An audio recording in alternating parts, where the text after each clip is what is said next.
Um dos motivos pelos quais eu criei esse programa ao vivo é para dividir algumas coisas que eu tô lendo e que eu tô vendo ao longo do tempo. No meio da semana eu topei com um artigo do Fórum Econômico Mundial, uma entrevista com 2 executivos falando sobre a ascensão da posição de Chief Learning Officer e por que ela importa.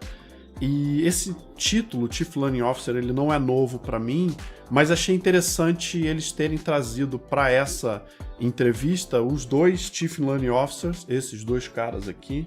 Nesse artigo aqui tem links para as pesquisas, tem duas pesquisas. Eles fizeram uma pesquisa com CEOs de empresas associadas ao fórum, não lembro qual foi o corte que foi utilizado, mas essa pesquisa trouxe que 52% dos CEOs pesquisados acreditam que nos próximos 10 anos vai ter uma lacuna, vai ter um gap, vai ter uma diferença entre as habilidades, a quantidade de pessoas e as habilidades das pessoas com relação às necessidades da empresa. Ou seja, mais da metade dos presidentes das empresas pesquisados dizem que nos próximos 10 anos as suas empresas vão sofrer com falta de pessoas e ou falta de habilidades.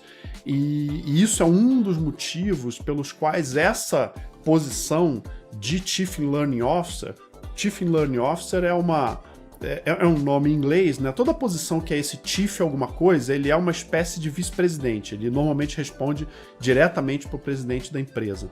E esses executivos, esse C-Level, Chief Learning Officer, Chief qualquer coisa, é um cara que responde direto para o presidente. Então ele tem uma função de ser uma espécie de vice-presidente da empresa de um determinado assunto. Essa posição, um diretor de aprendizado, um vice-presidente de aprendizado, é um título incomum de você encontrar. Normalmente essa função aprendizado, ela está embutida numa função de um diretor, vice-presidente de recursos humanos. Além dessa pesquisa da Price, no relatório do Fórum Econômico Mundial, eu li 2 vezes esse trecho do relatório porque eu fiquei meio cabreiro. Eu falei, cara, será que eu li certo?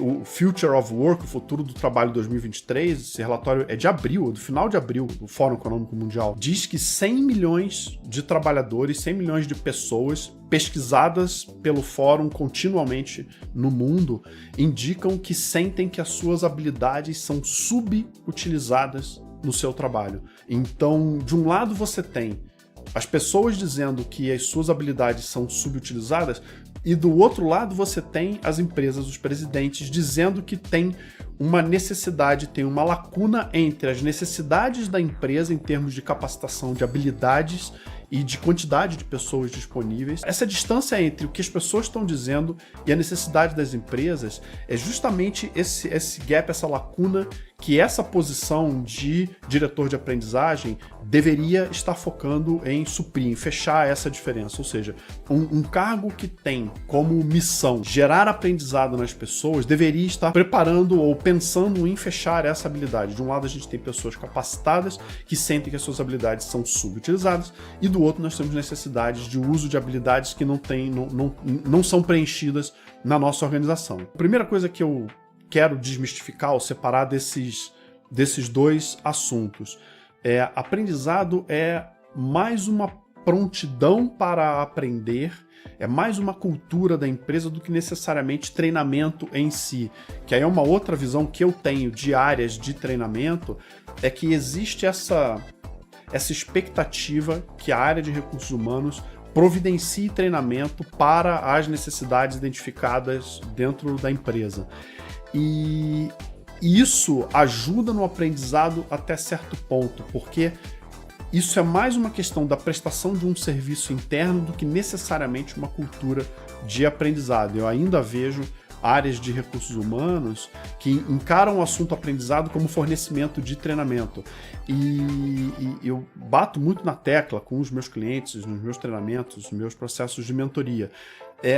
Os gestores precisam ter o assunto aprendizado na sua mente e no dia a dia do trabalho da empresa proporcionar aprendizado para as suas equipes. Independentemente se o RH está fornecendo um treinamento ou não, o que eu vejo de necessidade é que os gestores adotem uma postura de o que nós estamos aprendendo com o nosso dia a dia, o que a gente pode colocar em prática, como é que a gente faz para disseminar conhecimento dentro das organizações. Então eu vejo que parte desse papel do Chief Learning Officer, desse diretor de aprendizado, é ajudar a moldar e transformar a cultura da empresa de uma cultura onde as pessoas acreditam que o aprendizado é fornecido pelo RH para uma cultura onde as pessoas, os gestores e pessoas, buscam aprender e ensinar no dia a dia. Então para mim é uma mudança de paradigma, uma mudança de mentalidade, onde a empresa, as pessoas que trabalham na empresa precisam encarar o aprendizado como parte da sua missão de cargo, independentemente de qual cargo na hierarquia essa pessoa tem. É fazer uma mudança de, ao invés de eu ficar esperando alguém, RH, meu chefe, me treinar, eu vou buscar esse aprendizado ativamente nas fontes oficiais ou nas fontes do dia a dia. E, ao mesmo tempo, eu também tenho que ter essa prontidão para ensinar outras pessoas dentro da pedagogia e da andragogia. Né? Pedagogia é ensino de crianças, e andragogia é ensino de adultos. Existe essa distinção entre o que é aprendizado e o que é ensino. São dois processos diferentes, eles são correlatos, eles se conectam, mas uma coisa é o processo de ensinar e a outra coisa é o processo de aprender, porque eu posso ensinar uma pessoa sem estar consciente de que eu estou ensinando, e eu posso aprender habilidades e coisas sem ter alguém me ensinando, eu posso aprender sozinho. Então, eles são processos independentes que eu vejo que essa missão desse papel do Chief Learning Officer, desse diretor de aprendizagem, é fazer com que essa cultura mude de uma cultura passiva com relação ao aprendizado para uma cultura onde as pessoas ativamente busquem o seu aprendizado e ativamente estejam dispostas a ensinar.